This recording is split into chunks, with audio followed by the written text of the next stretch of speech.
Agora que a gente já tem um conhecimento teórico sobre HTML, chegou a hora da gente conhecê-lo na prática, não é? Para isso eu estou aqui com o meu editor de código preferido, o Visual Studio Code, mas se você tiver algum outro da sua preferência, fique à vontade para continuar com ele, não vai haver nenhum problema. Para começar tudo então, eu vou pedir para o Visual Studio Code abrir uma pasta que vai servir como ambiente de desenvolvimento aqui do nosso site. Eu vou aqui em File, Open Folder, e vou abrir uma pasta que eu já criei e que está aqui na minha área de trabalho. Seleciono essa pasta, você pode criar a pasta onde você quiser, dar um nome que você quiser e também fazer o mesmo procedimento para o VS Code abrir. Uma vez aberto, agora o que a gente precisa fazer é preencher essa pasta com um arquivo HTML de forma que a gente possa então lidar de fato com a linguagem.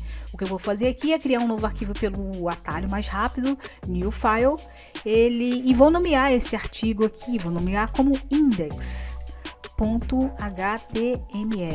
Márcia, poderia ser qualquer nome? Sim, poderia. Você poderia ter nomeado até com o seu nome, com página 1, página 2.html. Eu estou nomeando com index porque eu estou considerando que essa vai ser a primeira página do nosso site que o navegador vai abrir quando esse site for requisitado por um usuário. E isso é um padrão, a gente não pode fugir. A página principal, ou seja, a homepage, aquela que vai levar aos outros conteúdos do site, ela precisa ser nomeada como index. Para você guardar bem o que isso significa, é mais ou menos como um index de um livro. Se você já comprou um livro e você está lendo aquele livro, você vai no índice para saber exatamente onde está o conteúdo que te interessa ou o lugar onde você parou a sua leitura momentaneamente. Então o index funciona para isso, para o navegador saber que página ele abre primeiro e depois o usuário saber a partir daquele ponto para onde ele vai no site. Por isso, index é o nome obrigatório para a página que será a página principal, a homepage do seu site. Dito isso já está aberto aqui. Eu vou utilizar de um recurso embutido aqui do VS Code, que ele cria para mim toda a estrutura básica de um documento HTML com um simples clicar. Eu digito exclamação, depois a tecla tag e ele me cria todo esse documento. Isso é o ideal para a gente aprender? Não, não é. O ideal é a gente copiar direitinho, escrever a linguagem para isso ir se infiltrando no nosso cérebro. É assim que ele funciona para a aprendizagem.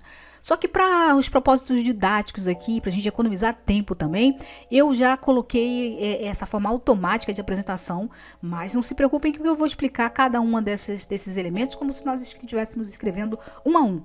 A primeira elemento, o primeiro tag que aparece aqui no documento é esse doctype, que diferentemente do que a gente viu da escrita da linguagem, ele tem uma diferençazinha aqui, que é essa exclamação e seguido dessa palavra doctype. O que isso significa? Bom, em primeiro lugar, ele tem que ser a primeira tag lá a ser colocado no documento HTML. Por quê? É ela que está dizendo para o navegador: ei, garotão, você está trabalhando com um documento do tipo HTML, para que o navegador saiba então como tratar aquele arquivo. Correto? Essa é a função do doctype, informar que tipo de documento é. Em seguida, você tem o HTML. A tag HTML, que ela nada mais é do que como se fosse a raiz de todo o site, onde os elementos HTML serão inseridos. Então, assim, você tem aqui o HTML e dentro da tag HTML, dentro aqui da escrita, você tem algo que a gente não falou ainda, que são os atributos. Nós vamos falar muito mais para frente sobre atributos, mas nesse caso aqui, eu vou vou falar especificamente sobre o lang, porque tem um erro que nós precisamos corrigir nele aqui. Lang vem de language. Então, esse HTML está informando que esse documento está informando para a gente que ele é, obviamente, um documento HTML que está trabalhando com conteúdos em inglês, que vem de English, isso aqui. Só que a gente não está falando inglês, né, pessoal? A gente está falando português. Então a gente vai corrigir aqui, vai colocar PTBR. Então a gente está informando agora que isso é um documento HTML que vai trabalhar com conteúdos escritos em português do Brasil. Depois você vem aqui com o head. O head, ele abriga uma série de elementos HTML que nós não vamos tratar agora. Por exemplo, esses aqui, esses metadados. Mas o que você precisa saber é que o que está dentro do head, o usuário não tem acesso, ele não vê. A exceção é para o title, que o usuário vê. E isso aqui nada mais é do que o título que a gente vê ali na aba do seu navegador. Então eu vou chamar de primeiro site, tá? Vou chamar de primeiro site. Então nós temos aqui o nosso título, isso vai aparecer na aba do navegador, já vou mostrar para vocês. Salvar aqui direitinho. O que acontece é a gente tem agora aqui, observem que para cada tag de abertura a gente tem uma de fechamento para as tags que tem fechamento. Observem que a meta, assim como o elemento BR que nós mostramos no slide anterior, eles não têm tag de fechamento. O body, da mesma forma que o head, ele abre e fecha também. Então ele abre aqui, body, e ele fecha aqui.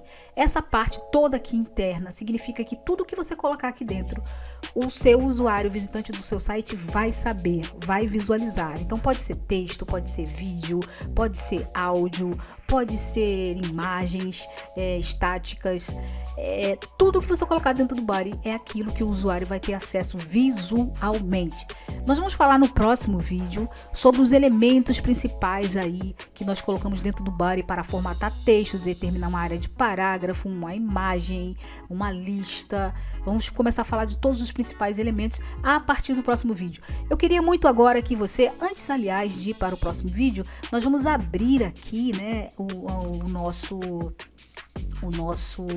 arquivo. Vejam que ele está aqui com o símbolozinho do Chrome, que é o navegador padrão da minha máquina. Na sua máquina vai estar o que for padrão, e não tem absolutamente nada porque nós não colocamos nada ainda dentro, né? Então nós vamos fechar aqui, era só para mostrar para vocês. Retornando ao Visual Studio Code, aqui está ela.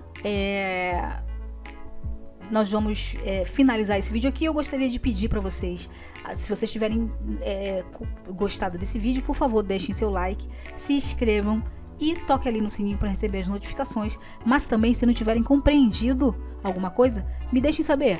Eu não vou deixar vocês sem resposta, tá bom? Um grande abraço e muito obrigada.